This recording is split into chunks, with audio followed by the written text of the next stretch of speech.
Hi everyone, Janie here. Welcome back to my garden. I am home from Oregon. I had a fabulous trip to Oregon to see Fessler's Nursery, and then I also did a quick stop by Bauman's Farm and Gardens. It was super fun. If you haven't checked out those videos yet, check them out. I love trips like that because they're so much fun, but I also love coming home. It always feels nice to be home. And this time of year, when I come home, even after 2 days, I was only gone for 2 days, it feels like my garden has completely changed. So let me show you just a couple things that are looking really pretty and really clean. So when I say clean, I mean clean. I'll put up a clip of what this looked like before. I have just had piles of aggregate base and decomposed granite in this part of my driveway for quite a couple of weeks now, so it just feels really, really good to have it clean. Isaac and Milo and their friend Braden helped me move some of the piles. Some of them are back by the pump house, which is just to the left of the metal workshop. And then they also finished spreading out all the decomposed granite, and it just looks so fantastic. I mean, it's just so exciting to see this, and it really feels like it's coming together. Then I wanted to show you all over here because I looked out the window this morning and I saw color, and it just is so fun. So over here, let's see if I can get a good view. Well, the sun's kind of not in the best spot. There we go. I'm covering it with my hand. You can see I have my daffodils sprouting up to the right. I have a mix of pink tulips on the back. What are those called? Gentle Giants. I'm pretty sure they're called Gentle Giants from colorblends.com. And then to the left here, I have my orange blazonifofia starting to bloom. And this is kind of what I'm going for in my garden. Just color. No rhyme or reason to it. Just beautiful colors. I can't wait for the purple cat's pajamas, catmint, to start blooming some more because I need some purple over here. But I just want color in my garden. It makes me so happy to see it. And I know that these are temporary, the daffodils and the tulips, but it's just giving me a really good idea of what the garden's gonna look like. Let me come from this side. Maybe you all can see better from this side. Maybe a little bit better. Yeah, so really exciting. So the other thing that has gotten done is my trellises for my secret shade garden. They are in, they're ready to go, and they're ready to be planted up. So here you can see the trellises. They've been here for a while. They just haven't been securely placed in. And it's really hard to say like, they're totally straight. They are totally straight. It's the fence that's off. The fence is falling over, and I feel like it's falling over more every day. So I just want it to hold on for another year. We're not ready to replace it yet. So the trellis right here is looking really good. The guys ended up putting in some rebar right here. We did zip tie it right now, but I will be replacing that with wire once I get it. And then they had a great idea. They put the rebar up top like this to kind of stabilize the two top pieces. And so basically think about it. I want my plants to grow up and over. So the whole thing looks just like a wall with a little opening in it. I'll put a little picture of like an inspiration picture right now. So I'm happy to have that. And so that is actually something I want to get done today, is planting up around the trellises. Oh, so the fountain's off because I turned it on and it was spraying again right here. So I got to get a smaller pump, a weaker pump, because it'll get Monty again. It's just, I have a really strong pump in this fountain, and it's supposed to just dribble down into this bowl right here, and instead it goes all the way over here. So if any of you are wondering why my fountain's not on, it's just because it's too strong. So over here, and I've tried pinching off the hose and it's still too strong. So over here, more trellises, looking really good. So I will be planting right there and right there. If you guys saw the video that I did with Robbie, where we went to Magnolia and the plant barn in Chico, I got Clematis armandii to put up this trellis, which I think is the perfect vining plant to go on these trellises and to make this like this living wall. I think it's just going to be perfect, and it's going to grow quickly, and it's going to smell beautiful in the spring, and I'm just so excited about it. So the other thing I did last week is I planted my new peony that I got. It was a Duchess I have trouble saying it. Duchesse de Nemours, white peony. It's beautiful. It's an herbaceous peony. I'm super excited about it. And I was talking to Eileen at Van Winden's, where I got it, about the best place to plant it. And so she told me that I needed to plant it probably in like a little bit of morning sun, but mostly full shade. And I don't know what I was thinking. I planted it over here in my long border. And after I planted it, a ton of you were like, why did you not plant that in your shade garden? I don't know. I'm totally not sure why I didn't plant it in my shade garden. I think it was because Jason was working over here while I was planting it. So I was kind of trying to stay away from him. But I just didn't even think about it. So the first thing I'm going to do today is move this poor peony. I only planted it like 5 days ago, so it's going to be totally fine if I move it. The more I thought about it, I mean, I was in Oregon and I was reading the comments and I was just kind of like, what was I think? What were you thinking, Janey? What was the plan? So I'm going to be moving it from right there, this is my long border. I think it would have done okay because this is a north facing fence and I have that Monterey cypress right there that would have protected it from hot afternoon sun. I think it would have been okay, honestly, but I think it would be much, much better over there in the shade garden. I also think it would be really pretty. And then the other things I'm going to plant with it, let me show you. So in addition to the Duchesse de Nemours peony, I'm going to be planting the Clematis armandii. And these tags, they don't say what cultivar it is. It just says Clematis armandii, evergreen clematis. Come on, focus. It doesn't say what cultivar, but I'm pretty sure. I mean, I've always called these snowdrift. I had these in my last garden at my previous home. I loved it so much. It's so beautiful. It's so easy to grow. It has these really beautiful leaves that kind of just hang down. So they look really pretty and they look really lush and it grows really fast.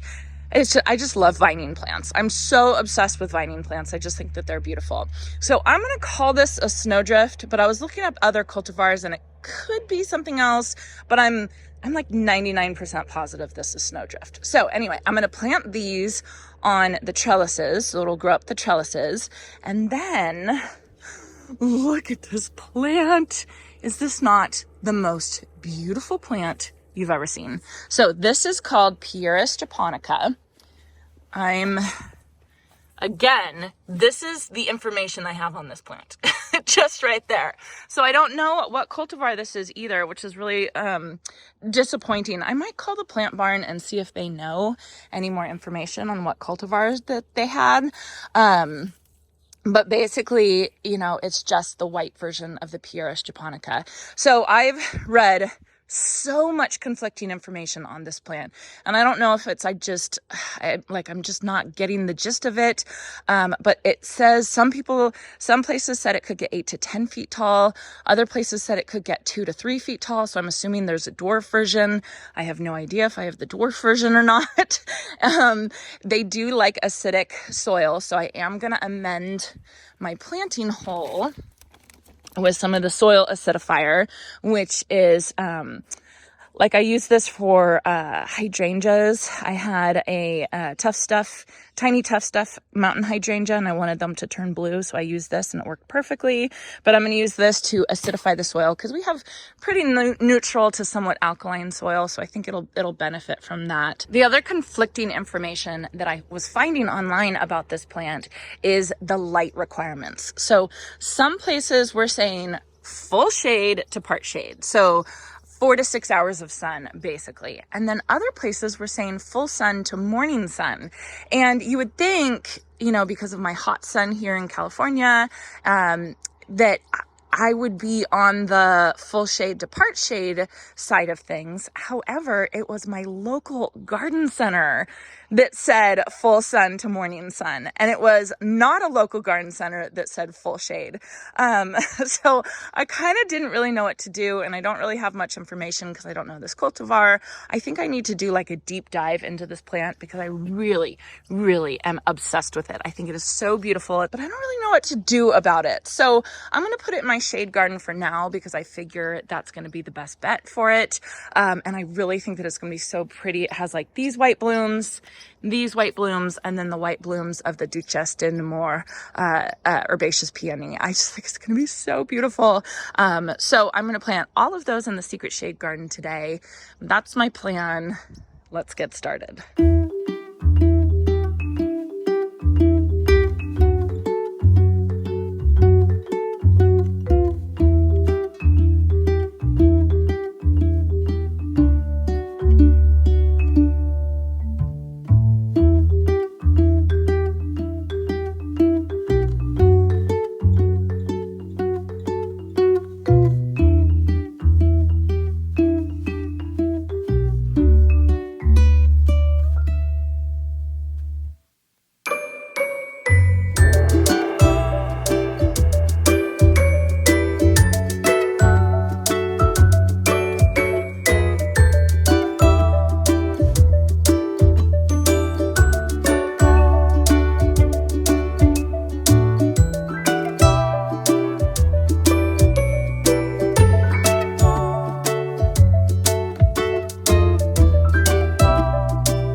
So I've got the 4 Clematis armandii in, and I got the Pieris japonica in. Let me show you. So you can see where my morning sun is. As these grow, it's going to shade it more and more. But these guys right here, this Clematis armandii and that Clematis armandii, are going to get lots of morning sun, and I think that they're going to be super, super happy. At my last house, I had them on a north-facing fence, and it was, oh my goodness, it was happy. So this is east. It's going to get a little bit more sun, but I think it's going to be totally fine. So those are going to grow up. They get about 20 to 25 feet tall, and they take over. They have, let me see if I can find a curly Q. Okay, so their leaves come out, and then you see how they're like twisting and knotting, like the leaves have come out and it's turned, and that is how they grow. So they basically latch on to anything and everything, and they hold on tight. And the only way that I could like move mine around at my old house was literally to prune them. But they grow super fast, so I didn't really mind. But they are just the perfect vining plant. You don't have to have anything to hold them up, and really, you don't even really have to train them. They will train themselves. It's a pretty cool plant. So I have those, and then coming over here, I have the 2 more over on the other side. These are going to get hot afternoon sun. And so I was a little bit hesitant about choosing this plant. This I didn't really think this all the way through, because on this side, they get morning sun and afternoon shade, which a lot of plants like. They're going to be really happy. Over on this side, they get morning shade, afternoon sun, and that is a much harder situation. And I knew I wanted matching plants, and so it's gonna be interesting to see how they do. The reason why I finally landed on Clematis armandii is because Robbie, my friend Robbie from Visit Our Garden, he says he has his in full sun, like absolutely full sun and hot afternoon sun. And he said they scorched a little bit the first year, but then after that, they were totally fine. So I'm expecting them to scorch a little bit, these 2. I'm expecting these 2 to scorch a little bit just for the hot afternoon sun, but I'm hoping that they will root in, they will get happy, and they'll be able to handle it. So we'll see how it does. And then I got the Pieris japonica in. very easy. I acidified the soil. I put in some starter fertilizer, and again, I don't know how tall this guy is going to get. Anywhere between 2 feet and 10 feet. And for those of you, if you know any more information about this cultivar, I'd love to hear about it, because I just don't know. I just have no idea, but I'm obsessed with it. I love it so much. It is so beautiful. I'm just obsessed. So one more thing I wanted to tell you all about the Clematis armandii is that they are a group 1 clematis. And if you get super confused and your eyes kind of glaze over as I'm talking about this, I totally get it, because I'm the same way when I talk about groups for clematis. Same thing, groups for snapdragons. I get it, but I really have to think about it. So group 1 clematises are the early spring blooming clematis. And you'll know you have a group 1 if it's like super early in the season and you get these beautiful blooms and you're so happy to see them. That's most likely a group 1, and they bloom on old wood. So you don't want to prune those early in the spring. You want to wait till they're done blooming. But group 1 clematis, you really don't have to prune. You don't really have to worry about it. Just don't worry about it unless you need to size control it. And if you do have to size control it, wait until they're done blooming, like in the summer or something like that. Group 2 are the most confusing, at least for me. Those are the repeat bloomers. They will have this one big, beautiful flush of blooms in spring, early summer, and then they will sporadically bloom as the season goes on. So because of this, you have to be careful about when you prune group 2s, because you don't want to prune off the buds so that you're missing out on blooms for the rest of the season. Good example of this one is Nellie Moser. That's a really popular one. So group 2 is the most confusing, and then group 3 is pretty darn easy. Those are late bloomers, like late summer bloomers. Sweet autumn clematis is a good example of this.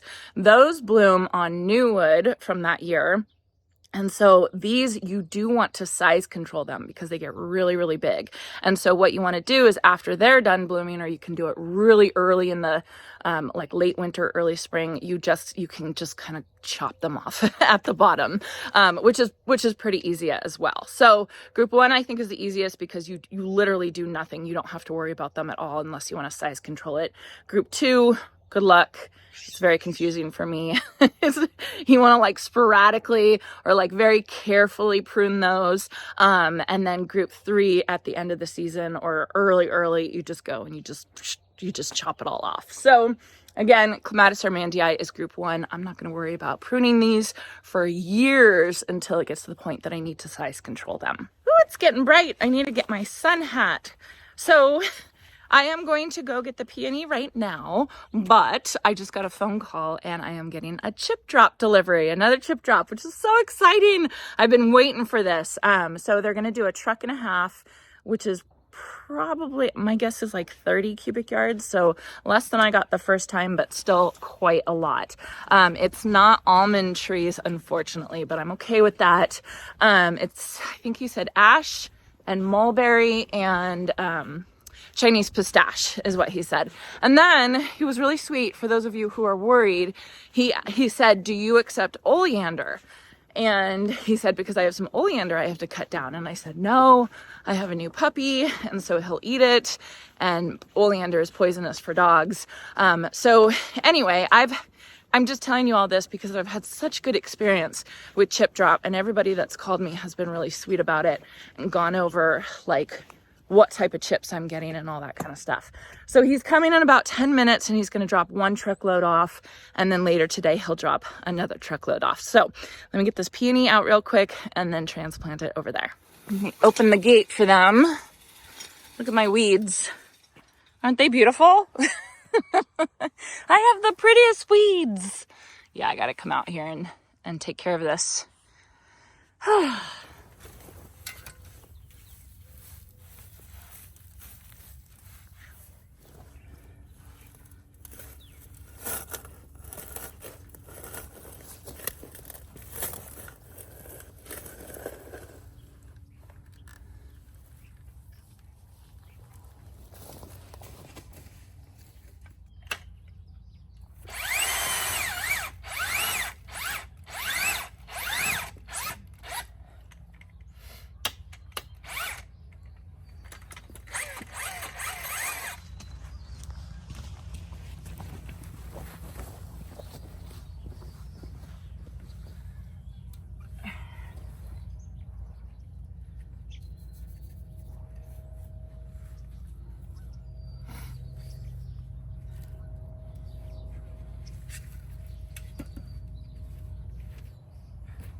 All right, so Peony is transplanted. Never mind about the chip drop in 10 minutes. They just called me back and they said it's actually going to be later today, and I have a baby shower to go to. So I'm hoping Jason can get it on film. If he does, I'll put it in right now.